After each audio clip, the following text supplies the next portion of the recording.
Okay, so this presentation it's going to be me talking about my my personal hobby, talent, whatever you want to call that, and that is, of course, for most of my natural life, I have been playing the drums. I started playing when I was 8 years old. Every time I can find some time, I guess I still play drums now. But I'm going to take you through a little bit of history and some of the work I have done, as a drummer slash percussionist. Well, it all began when I was about 8 years old. At our school, during the day, I guess in third grade would have been.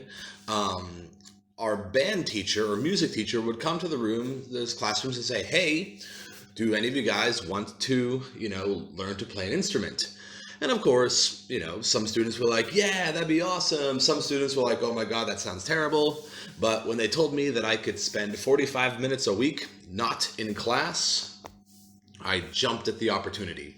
So I went down to the band room, like the music room, and there were all of these instruments laid out on tables. And I saw there a beautiful brass saxophone, and I wanted to play saxophone more than anything because my cousin Zach played the saxophone. And, when he put on the sunglasses and, started playing some cool jazz, I thought he was like the coolest person in the world. So my awkward self walks over to the saxophone, picks it up, and just goes, wah! And, the band teacher comes over and takes it out of my hand, like, I don't think that is for you. So instead, she, gives me a little rhythm to tap on my chest. So she's like, "Can you do this?" And I was like, "Okay." And then she's like, "That sounds perfect. You will play the drums." So I was given a drum really without consent. She just decided that. So I had a drum, I had some sticks, and I didn't get like a cool drum, like a drum set or something big or anything like that. I got this little rinky dinky snare drum you see on the right hand side of this picture. Um, and it sucked because it made exactly one sound. And it's just a matter of rhythmically hitting the same damn thing over and over again, which was annoying for me, annoying for my family, annoying for everyone around me. It was very, it wasn't cool to show off. It came in a big clumpy case, so you're always walking to school like with a limp, like carrying this big old thing. Um, it wasn't the best of scenarios. I wasn't a big fan of this drum. In fact, it was so annoying that when I had to practice, my parents would, put me in the basement, and I won't say whether or not they locked the door, but my reward for practicing for 30 minutes was to come upstairs and eat. So, either way, that's how they got me to practice. I would go downstairs and I would go through my music and I would just whack at this drum like pure hatred towards this instrument, which oddly enough does kind of make you a bit of a better drummer because you play with more attitude and whatnot.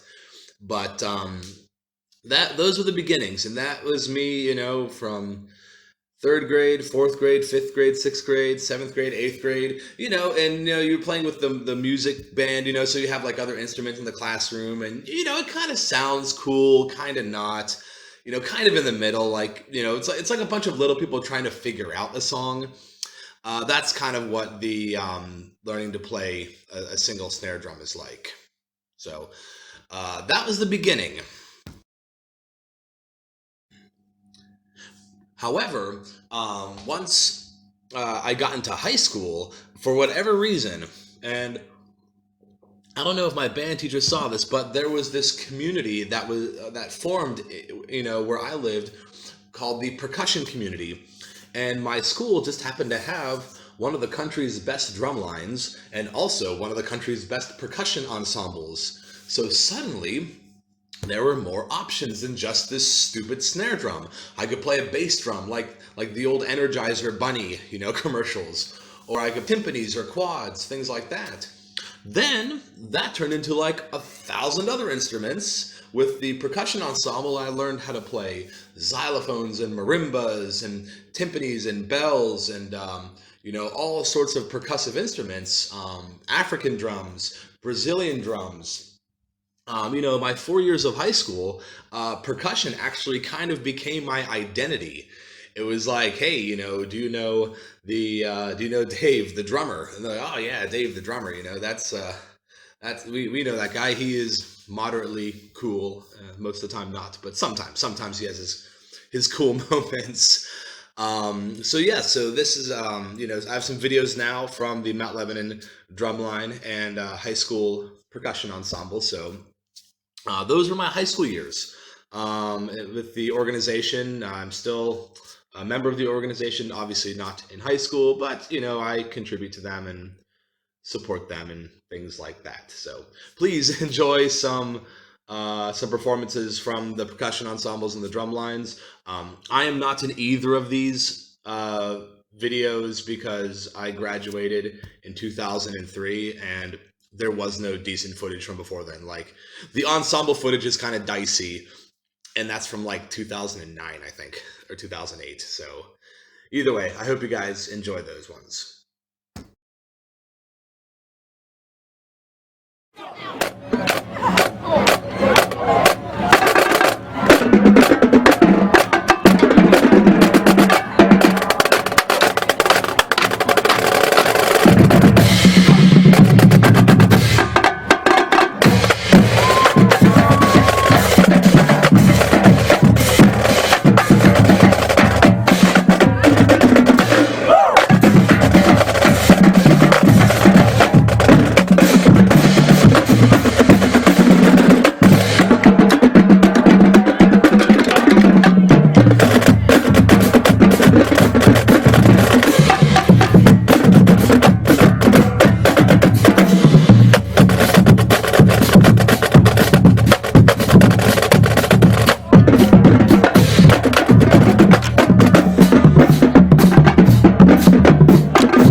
Mike Crusoe on piano, keyboards. Scott Shore on bass again. Thomas Regan on drum set. Okay, well, welcome back. Hope you enjoyed, the little bit of the drum line. I mean, not the best drum line I've seen. They're don't tell them that they're kids. They're working hard, but I think my drum line was a lot tighter. And the other performance of El Comanchero, always a fun song to play. I really enjoyed that one back in the day. However, though, my true passion, what I really enjoyed, was playing the drum set. Like a rock star. I've always had these really high rock star ambitions. So either way, when I was younger, for Christmas one year, Santa Claus brought me a drum set, and suddenly, I became cool. Suddenly I was able to be in like rock bands, and I practiced and I played the drum set all the time. That was like my favorite thing to do. And here's a picture of me. In this picture, I think I'm 17 years old, with my long hair, my spiked cufflinks, and my stone sour shirt. Rocking out the drums. And I've been in many bands since then, but just a few of my more popular bands I've been in that I'll be showcasing with you guys today. I'll show them to you in the next slide. So these were my first two bands. The first band here to your left is called Shard.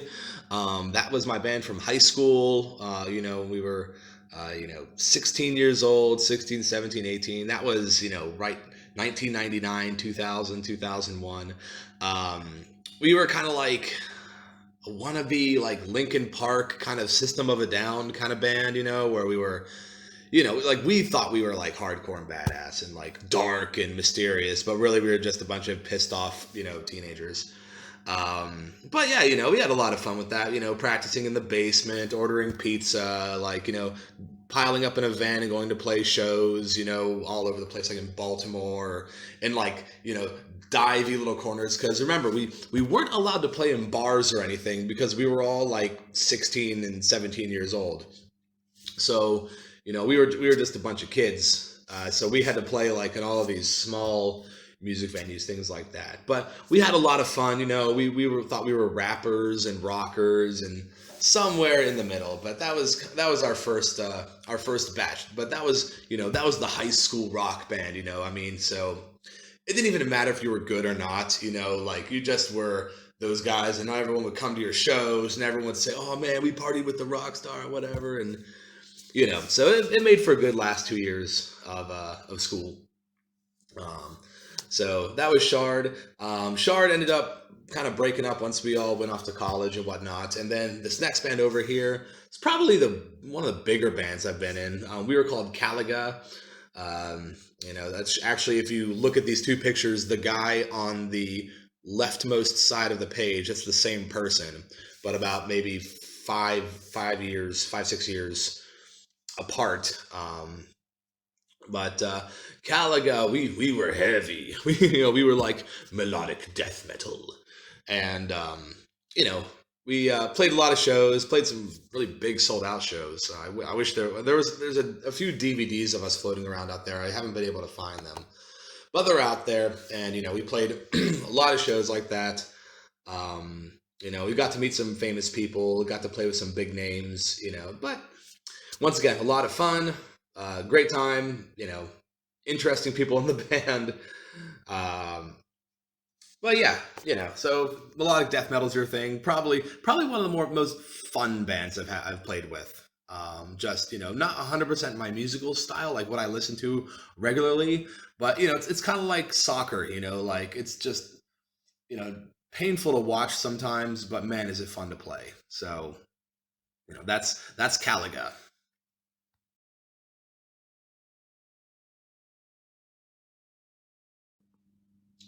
Alrighty, so then drumming took a hiatus after Caliga for a while. Caliga split up around, I think, 2008, 2009, and Curseborn was the next band. That formed in around 2011, I believe. 2011 is when Curseborn came together. And just a motley crew of ragtag musicians, just kind of getting together and jamming out. One, music was good. Music was fun to play. Also, not as fun as Caliga, but still pretty fun. Interesting members. I don't know how much I want to record talking about these guys, but just a very interesting crew. Maybe next year in class, if you have Mr. Rankin, be like, hey, Mr. Rankin, tell me a little bit about the Curseborn band, because there's some ridiculous individuals there.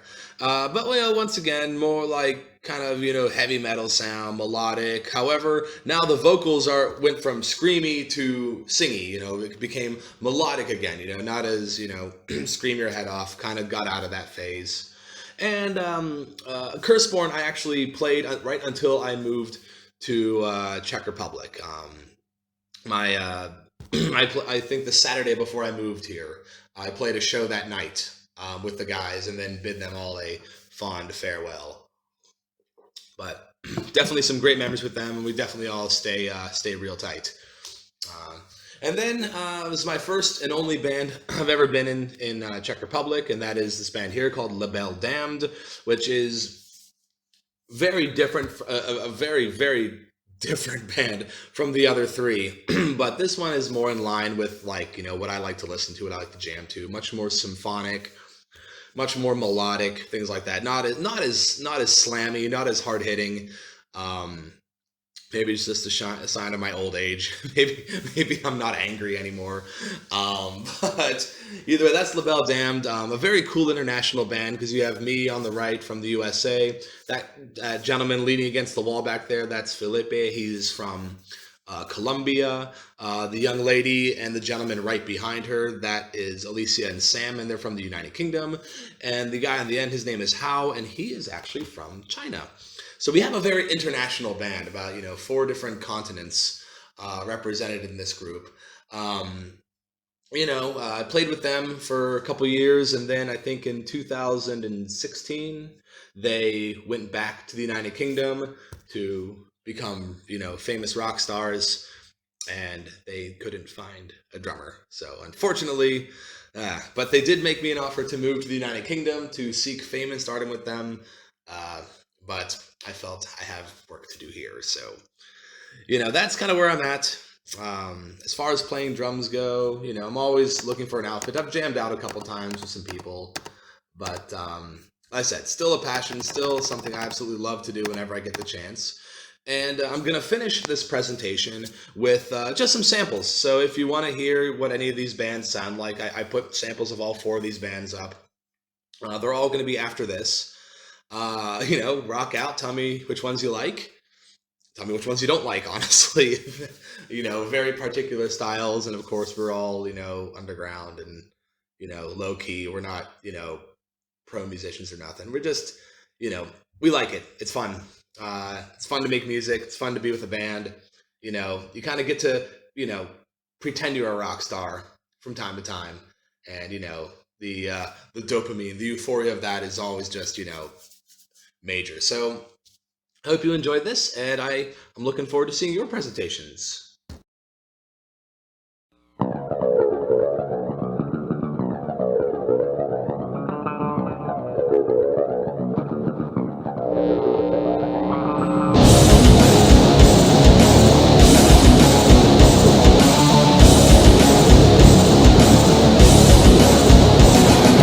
Feel like I'm being left behind. Running from you is like a crime.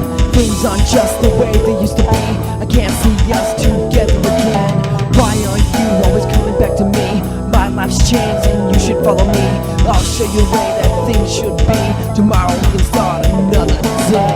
Break through the image of sad and black. Walk in your shoes and you'll see it's not like that.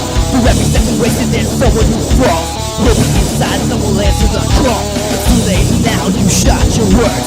Now everyone's voice will not be heard. It's alright, no, it's lost deep within the days. Until someone remembers, then you'll hear them say, now I hear you cry. Inside every day that I tried. Everyone ignoring your lies. Every day to the day that I die. Now I hear you cry. Inside every day that I tried. Everyone ignoring your lies. Every day to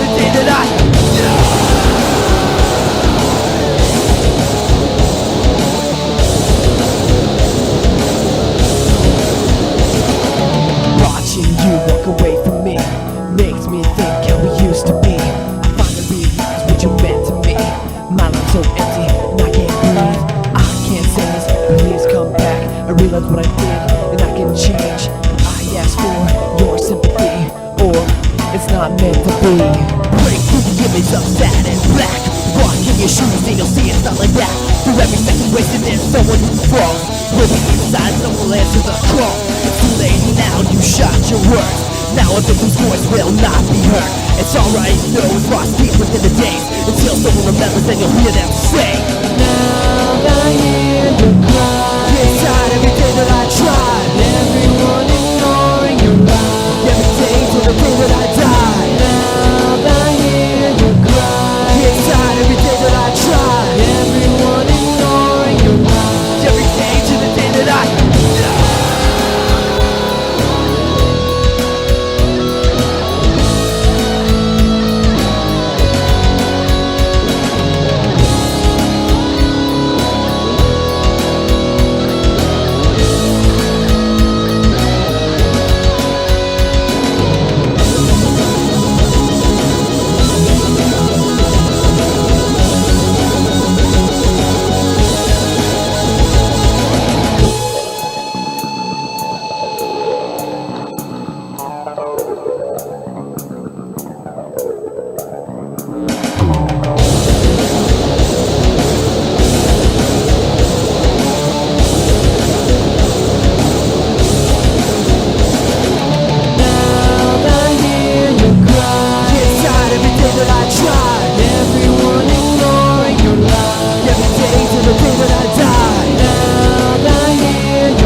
resistance.